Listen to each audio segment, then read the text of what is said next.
Good morning and ni hao to the Chinese guests. It's a great pleasure, ladies and gentlemen, to be here in this beautiful spring morning in Beijing at this very important International Forum on Democracy. Thank you for your very warm and gracious invitation, Excellency Li Shule and Excellency Hu Heping.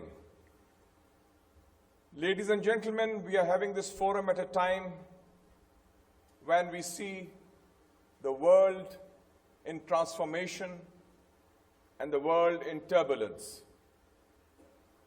President Xi Jinping referred to the changes that are taking place as once-in-a-century changes, which are unique.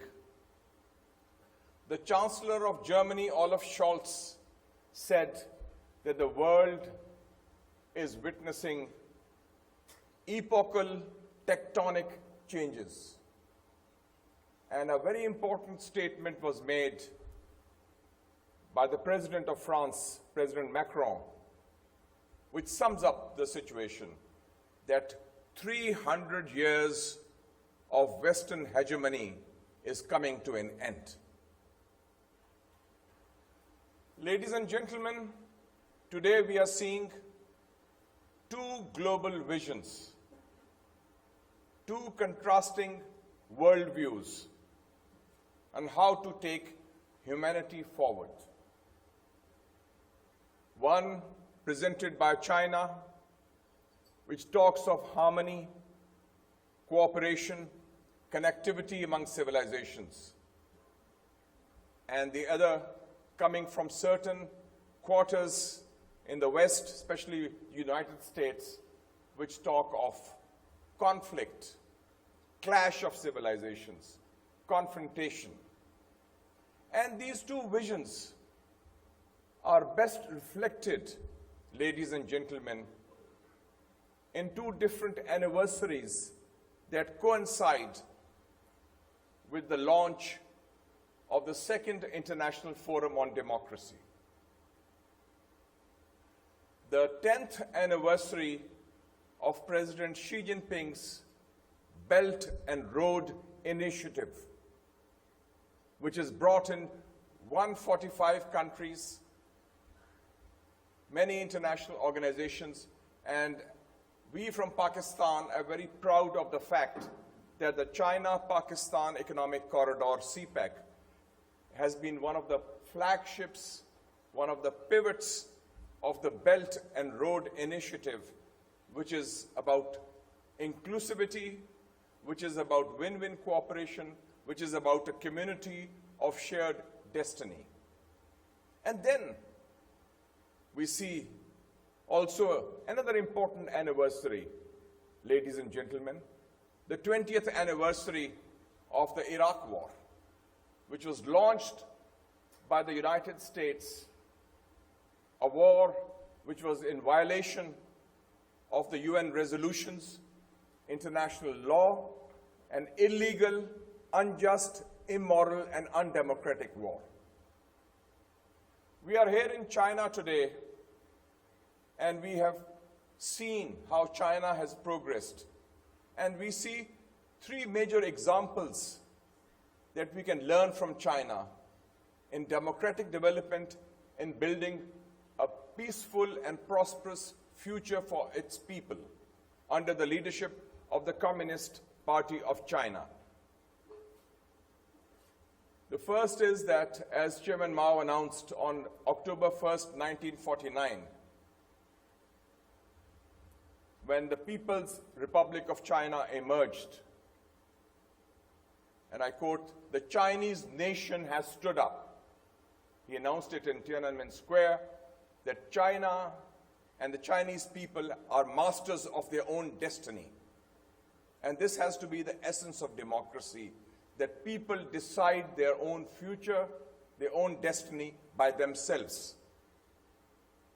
And decisions are not taken, as Mr. Li Shule said, by a handful of outsiders or by some self-appointed judges. That's number one. Second, democracy must deliver to the people. The people should take ownership of that system. And we have seen that in China, within the span of 30 or 40 years, 800 million people were lifted out of poverty and brought into the mainstream through a better quality of life. And I think that is the benefits of a democratic process.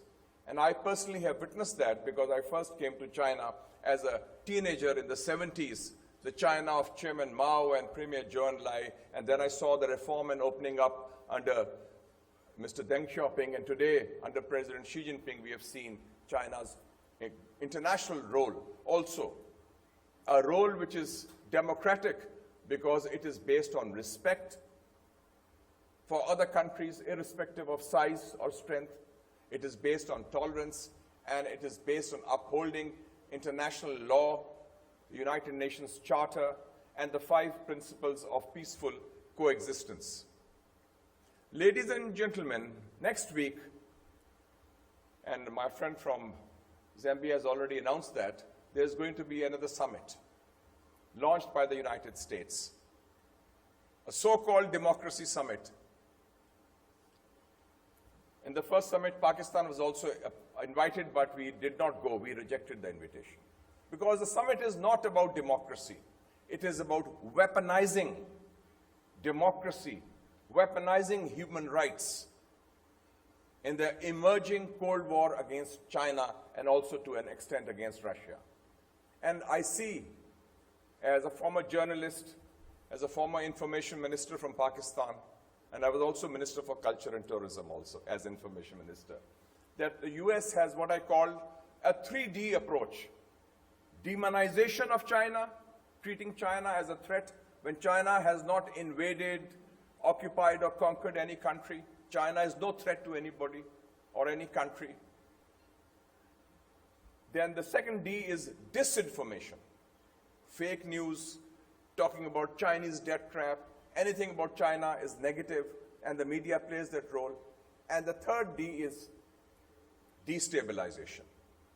Undermine, whether it's Hong Kong or Taiwan or other issues they bring in. So this demonization, disinformation, and destabilization. And when the reality is there, that is ignored.